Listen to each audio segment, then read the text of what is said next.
Sango Coin. La Centrafrique lance le projet Sango il y a quelques mois de cela. Et l'objectif est clair. Faire de la Centrafrique un hub financier autour des crypto-monnaies.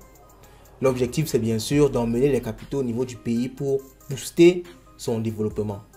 D'autres objectifs cachés disent derrière que c'est tout simplement pour faire un changement de la constitution et permettre au président Archange Faustin Touadéra de se représenter. Alors on ne peut pas être sûr de ça au fond, mais sur cette chaîne on a parlé du projet Sango et on a montré effectivement comment s'inscrire sur la plateforme, comment acheter du Sango et qu'est-ce que c'est exactement. Face à cela, il est important pour nous, étant donné que plusieurs personnes et membres de notre communauté ont investi dans ce projet, de faire le point où en est Sango. Est-ce que le projet est toujours en cours? Surtout qu'à ses débuts, la Cour constitutionnelle avait clairement interdit le projet. Dans cette vidéo, on verra tout cela en détail. Et si vous ne connaissez pas encore Like Finance, prenez la peine de vous abonner, de laisser un like et de laisser votre avis en commentaire. Allons-y, let's go. Oh!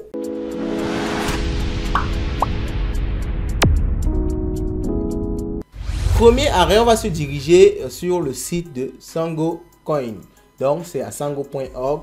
On va essayer déjà de voir ici à quel niveau on se trouve. Parce que vous savez, dès le début, le projet avait divisé, n'est-ce pas, son déroulement en plusieurs cycles. On avait effectivement 12 cycles en tout, ok, comme on peut le voir ici. Et actuellement, nous sommes au niveau du cycle 3. Donc, on commençait par le cycle 0. Donc, ça veut dire au final, c'était 13 cycles. Le cycle 0 qu'ils ont appelé Genesis Cycle. Alors, les cycles correspondent exactement à quoi? Les cycles correspondent à des opportunités, à des fonctionnalités que les Sango vont nous offrir. Par exemple, au cycle Genesis, il y avait la crypto qu'on pouvait avoir.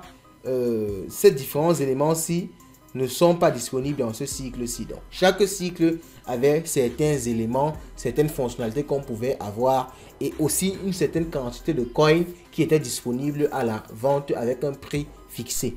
Donc, par exemple, le cycle 0, on avait un certain nombre de coins. Alors, ils n'ont pas donné le montant total ici, mais on voit ici qu'il reste 192 millions de coins qui n'ont pas été vendus.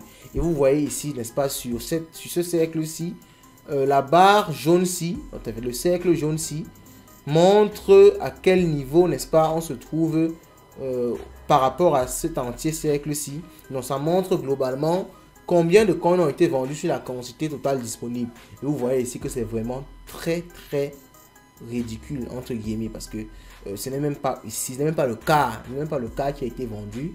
Ça veut dire que dès le début, le projet n'a pas du tout fonctionné. Alors, je donne des faits, ok? Ce n'est pas un avis, ce n'est pas une critique. On est en train de faire le point. Alors, au cycle 2, au niveau du cycle 2, encore moins, vous pouvez le voir ici, encore moins. Au niveau du cycle 1, autant pour moi, encore moins. Au niveau du cycle 2, rien du tout.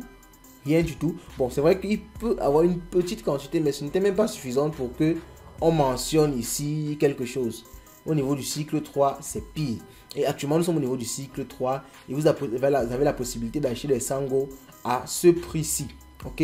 À ce prix-ci. Donc, si vous voulez toujours faire partie du projet, c'est à ce prix, le prix du cycle 3-ci, que vous pouvez, n'est-ce pas, acheter le Sango. Donc, vous comprenez que par rapport à ce qui est défini ici, l'engouement du projet ne fait que descendre. Je pense que c'est aussi avec ces différents éléments là dès le début. Vous savez, on a dit le projet au début, la Cour constitutionnelle avait carrément réfuté le projet. On s'était étonné. Comment un projet peut arriver à ce niveau avant que la Cour constitutionnelle ne refute le projet? Normalement, on devait avoir des vérifications avant, n'est-ce pas, d'en arriver là.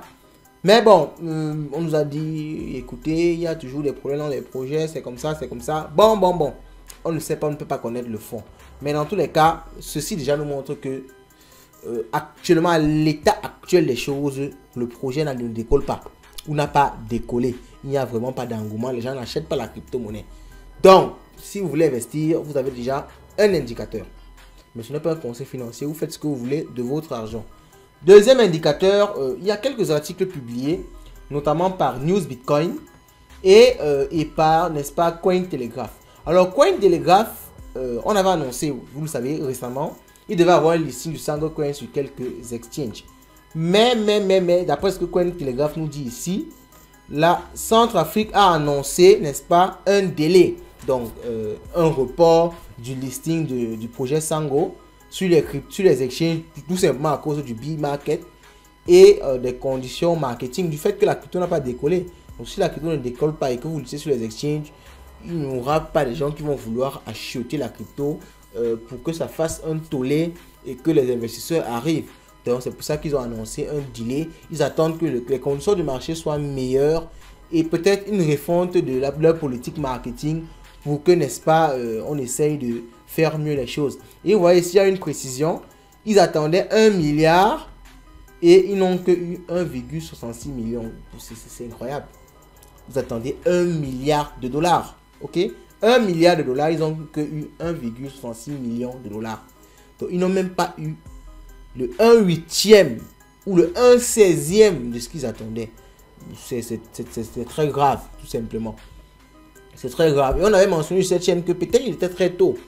Il était très tôt pour la Centrafrique de se lancer dans un projet aussi costaud. Étant donné qu'ils avaient lancé le Bitcoin et on ne savait même pas si la population avait pu prendre en main le Bitcoin. On ne savait pas. Donc, même pas quelques temps après, il lance encore le Sango Coin. Est-ce que ce n'était pas tôt? On s'était posé cette question-là ici. Donc, dites-moi également en commentaire, ceux qui sont en Centrafrique, laissez-moi vos retours. Quelle est la situation du pays actuellement avec ces différents projets-là, le Bitcoin, le Sango Coin? Est-ce que vous l'utilisez déjà au quotidien? J'aimerais bien avoir les avis des Centrafricains pour ça. Donc maintenant, ce deuxième article-ci nous précise que la Centrafrique est en train d'essayer de faire, n'est-ce pas, de remonter face à tous ces problèmes-là.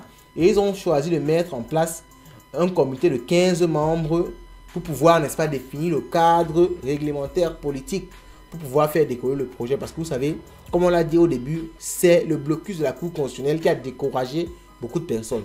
Nous, en commençant par nous, parce que quand on a commencé à entendre qu'il y a un problème avec la Cour constitutionnelle, car le pays, il y a un problème avec la Cour constitutionnelle, vous allez encore acheter la crypto-monnaie. Pourquoi, entre guillemets? Donc, c'était tellement problématique. Donc, ça a découragé pas mal de personnes. Donc, on va dire qu'ils ont commencé par attaquer le problème à la base et ils vont essayer de résoudre ça avec une équipe de 15 experts triés dans différents ministères. On espère que ça va aller, mais c'est quand même une nouvelle encourageante pour comprendre que l'équipe n'a pas laissé tomber le projet et ils sont toujours dessus. Donc, dites-moi ce que vous pensez de tout ça en commentaire.